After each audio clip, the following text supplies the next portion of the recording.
अब हम लोग पहले छायावाद समझेंगे और उसके बाद सुमित्रानंदन पंत को पढ़ेंगे। तो यहाँ हम लोग देखेंगे छायावाद है क्या, इसी को हम लोग समझ रहे हैं छायावाद। किसको समझेंगे? छायावाद को।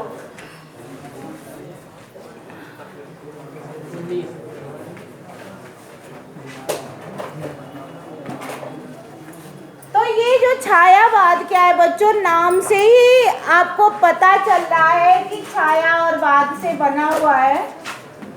तो ये जो छायावाद जो है, यहाँ प्रकृति की जो छाया है बेटा, इसको विद्वानों ने जो नाम दिया है वो प्रकृति के का छाया, ठीक है ना। यानी जो प्रकृति की छाया है, जबकि जब कविताओं का हम लोग अध्ययन करेंगे तो उसमें सबसे बड़ी चीज यही मिलेगी कि यहाँ की जो कविताएं हैं वो प्रकृति प्रद है, ठीक है ना। यानी पूरी कविताएं जो है वो प्रकृति को समर्पित है। छायावाद के पक्ष में विद्वानों ने अपना अपना मत दिया, ठीक है ना। लेकिन इसमें जो सबसे सार्थक मत है वो हम लोग डॉक्टर नगेंद्र का मत है, और डॉक्टर नगेंद्र ने दिया है कि स्थूल के प्रति सूक्ष्म का विद्रोही छायावाद है। स्थूल के प्रति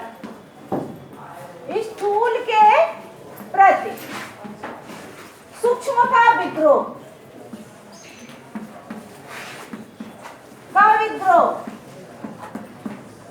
ये जो स्थूल के प्रति सूक्ष्म का विद्रोह है उसी को डॉक्टर नगेंद्र ने छायावाद किया है। अलग अलग विद्वानों का अलग अलग मत हम लोग आराम से समझेंगे। तो ये स्थूल के प्रति सूक्ष्म का विद्रोह है।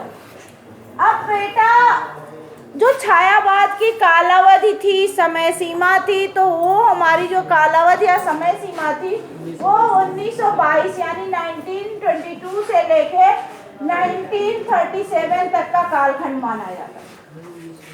ये जो समय सीमा था ये छायावाद का था, और छायावाद जो ये समय था ये पूरी तरह से ये समय आज़ादी के लड़ाई के लिए भी आक्रोश का समय था।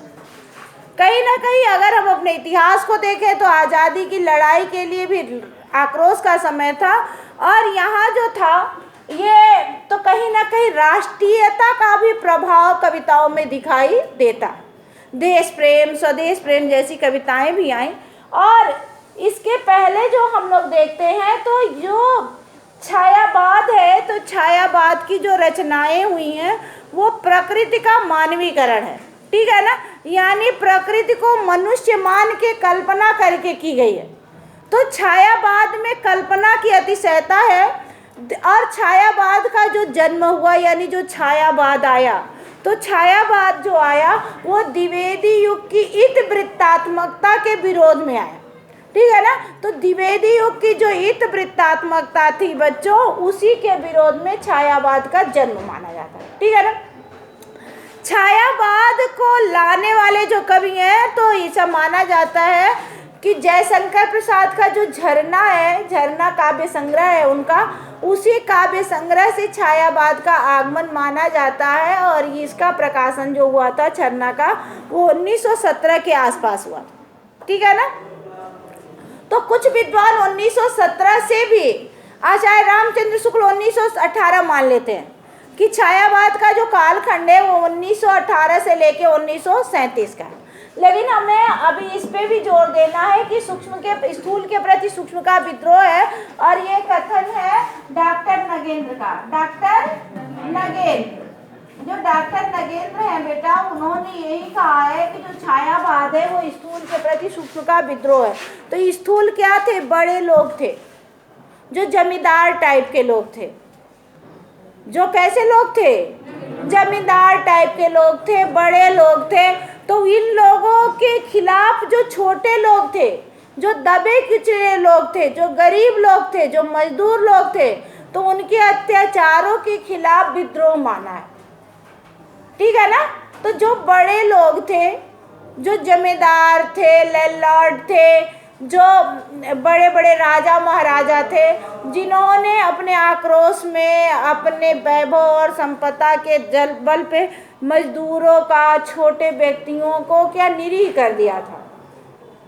एक शब्द यहाँ आया है जो प्रगतिवाद में ज़्यादा उजागर हुआ है, वो शोषक और शोषण, ठीक है ना। एक तो शोषक है और एक शोषित है। दो शब्द निकल के आए हैं रचनाओं में, गद्य और पद्य दोनों में मिलता है, एक शोषक और एक शोषित। तो शोषक वर्ग वो है जिसकी प्रताड़ना की जा रही है, जिसको यातना दी जा रही है, यानी जिसका शोषण हो रहा है, वो गरीब वर्ग है, वो दबा हुआ वर्ग है, वो कुचला हुआ वर्ग है।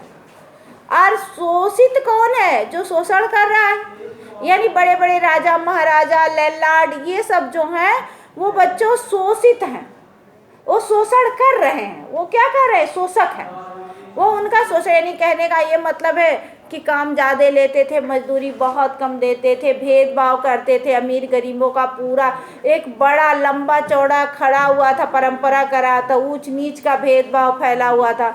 तो गरीब जो था, कमज़ोर वर्ग था, उसको दबाया जाता था, और उच्च वर्ग किससे दबता था? वो उच्च वर्ग से जब दबता था, राजा महाराजा से। अब यहाँ गुलाम एक परंपरा ये भी थी कि गुलाम था, महाराज की परंपरा थी। तो इस तरह से बच्चों छायावाद का जन्म हुआ।